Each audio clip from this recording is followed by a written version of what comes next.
Welcome back, guys and girls, for a little special edition Christmas issue. Oh, let's get some wine down.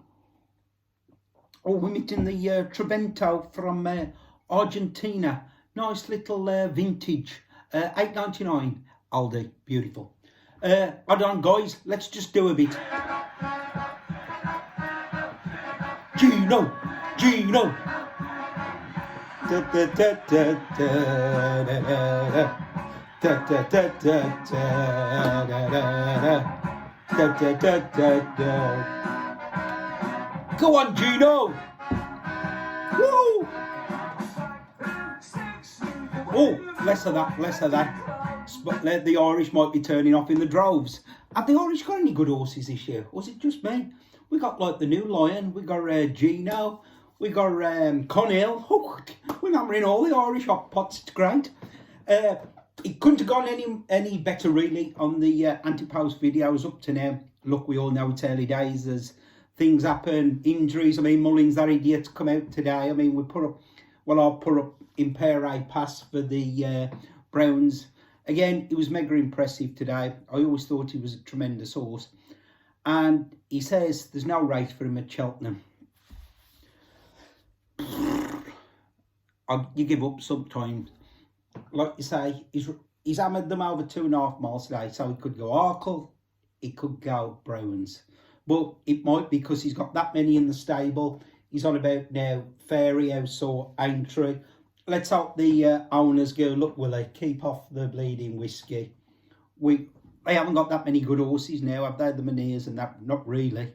And so surely they're going to run their best horse. They wanted running at Cheltenham. But look, we all know, who knows with Mullins. I mean, we put up Sergino, the King. I mean, what a display of jumping that was. I mean, it was, the vibes was correct where Endo said he was probably the best jumping 2-miler he's ever had, other than like Sprinter. So that was proven right. I mean, we did mention that Ballyburn looked a bit big over his obstacles and he looked more a stayer. So we got that right. We also got right Conil smashing up Lossie. And people are making a case that she could turn it round. Look, as long as he's got 4 legs, it just ain't happening. He's just a faster horse. So whatever they say, whatever they try and do, there's no way that thing is ever getting beat. As long as he's healthy and he's got his 4 legs intact. So, as I say, we put the bet on last week. We got Sergino 5s. We got Conil at 3s. Then we put Ballyburn into the RSA come Browns, isn't it? 5-1.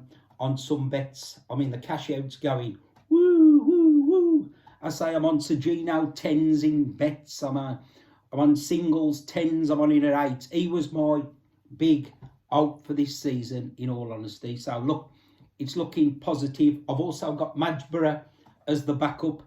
So I've got him in a couple of bets because to me, I just thought it was probably out the 2. So look, at the start of the season, I must admit, I thought Madgeborough was the, Browns horse 3-miler, but after his displays first time out, I think he's destined for the Arkle. Now, it's obviously Ballyburn's not a 2-miler, so he'll be going, Browns. I got a block bet with Impere Pass for Browns and at 14s or 16s with Ballyburn at 5, so that would be looking good if you got like Sergino at 5s and Madgeborough at 4s, and then Conil and Lossie, for the champion hurdle. That would have been looking great. Look, that's the thing with block bets. If one drops, you've still got the other one running for you, hopefully, unless the injuries. And I say, let's just go through a few. I mean, as I said last time, Caroline Bamboo was a little bit disappointing, but she's still around about the same price. I mean, Kopek de Boards, he came out on his debut, and he looked impressive. Look, he needs to, his jumping wasn't the greatest. I mean, Mullins said he'd been schooling well, but he said he's got a tremendous engine. So he was 25s, he's into 12s. As I say, Impere Pass, he was 14s, he's into 8. If he goes there, God only knows. And as I say, the things, what we put up have all shortened. I mean, look, this stage of the season, it's looking positive. But, we've still got to, keep going. Langadan's not come out yet, obviously. What else we got? As I say, we got Keller Story. He was 66-1. He's into, I think he's about 16. He's about 16-1. He was. We got Oh, I had Sergino Arkle at 6s with a Ballyburn 5-1. That was my big double. As I said, I put Lossiemouth on Conil, Sergino in another treble. So look, my anti-post book is probably looking the best it's ever looked at this stage. Now, my mate did say, don't forget HARP, just think of the injuries. I mean, them just hit you, and like, you might be waiting, 6 months for it to run. You got a 25-1, it's into 2s or something, and then it drops out the week before. It's happened before. Ooh, let me just have a drink and think. That can't happen,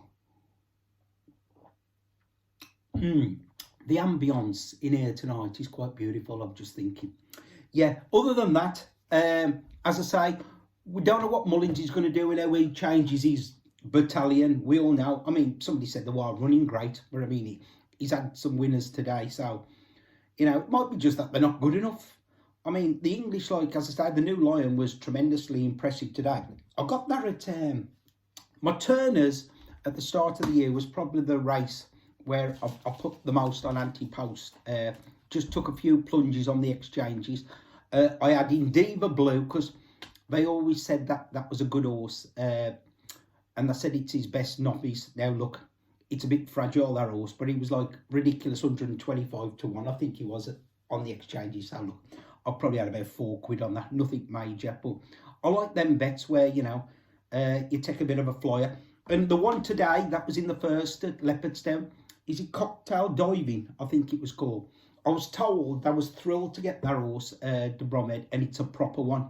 Now, he run a tremendous race today, I thought, on his debut. I had him 18-1 on the exchange. He's come there cruising.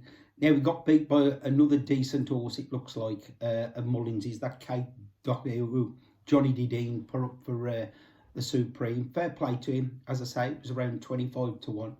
But Cocktail Diving, I've got that in one of my exchange bet. I think that was 110-1. I got about £4 on that. So, as I say, I like taking a few plunges on these horses. And I said I've got the new Lion, £2.50 each way, at 33-1. So, look, he looks a bit of a monster after today, did he? I mean, God only knows what's happening to Nichols. I think Johnny Didine was right. Has he got any good horses? He might skip bleeding Cheltenham altogether and just head to Aintree, with his tail between his legs, because he doesn't look like he's got many like top grade 1 horses, does he, Nichols? I think it's Endo and Skelton against the Mullins and the Irish, isn't he? So that's how it's looking. I mean, I had a look at the bumper today. That's usually, believe it or not, one of my favourite races. I've had so many winners out of that, and at big prices. But this year, my God, it's a minefield. There's that many. I've missed the prices on, or I haven't got on. I mean, at the start of the season, there was an horse I was told called Talk to the Man. Is he Talk to the Man? I think it's called. Guess who it's by? Nichols. Now, God only knows if it had run at Cheltenham. I've got that in a couple of bets at 33-1 an hour. I might have got it a bit bigger on the exchanges. Now, I did see it entered, I think it entered New Year's Day, or round about that time. I think it's that Johnny Delahaye's, one of his horses. Tom Malone said it's a bit of a monster, but he does say that about most of the horses that he purchases, I think. So, look, I've obviously backed it, so it'll be interesting to see how it goes. But again, do they run it Cheltenham? So you couldn't go in with like any, this is definitely going to run. And sometimes the Gigginstown, remember when the Gigginstown horses, they didn't run a lot of there in that bumper. They said it was too tough a race, but they've started to run a few now, I've noticed. I mean, Elliot was saying that he can't dance. That's high up in the betting. That might now go to Cheltenham. That might be just a next year's horse. So look, some of these, they look big chasers, and they could be for next year. There was one of the most impressive bumper horses I've seen, what my mate told me about, was El Kairos, but it was that fruitcakes on it, Maxwell, who's just literally hanging on for dear life. If anybody just wants to have a look at that race, my God, that was impressive. Now, they did mention that he might be a Cheltenham horse, but then you've also got Mr. Maxwell on board, and he's, Jesus, I mean, I've never rode an horse, but I think I could probably do a bit better.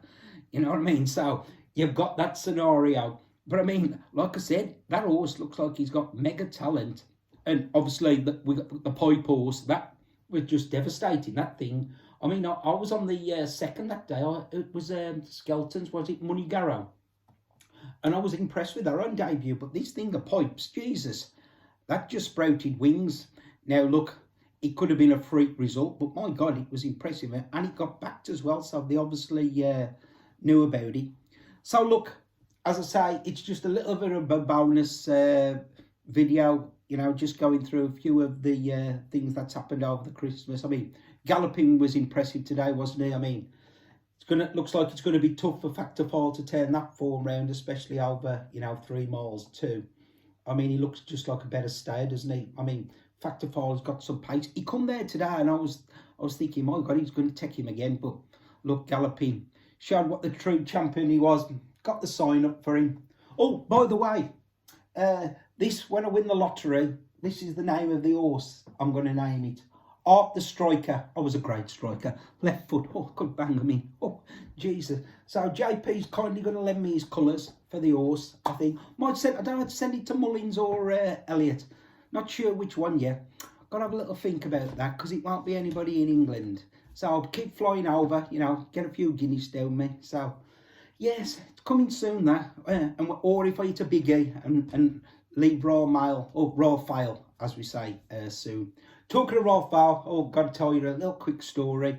We do collections now, so you knock the door and say, have you got your parcel ready?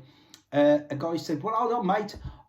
It's a quilt. I've just got to go and get it off the bed and wrap it back up. The dogs are on it. So that's what you're working with sometimes. So they've been using it for about 3 days. So I could hear the sellotape go. He was putting it in a black bag. He said, oh, mate, cheers. So away I went then. About half hour later, I went to an house, and I said to a woman, I've come for your collection. I went, oh, I can't open the door, love. He's locked me in. I went, what you mean he's locked you in? I went, I'm spending too much, so he's locked me in. So I was trying to get the parcel out the window. So look, that's what we have to put up with at raw file. So guys, I'm going to get back to my wine. The missus is on the way with a little Chinese. I hope everybody's had a good Christmas and we look forward to the new year, and hopefully a few more anti-post bets. As I say, it was just a little video while I was waiting for the Chinese to come. I hope everybody's well, and we'll see you all soon. From Horse Bar, adios from now.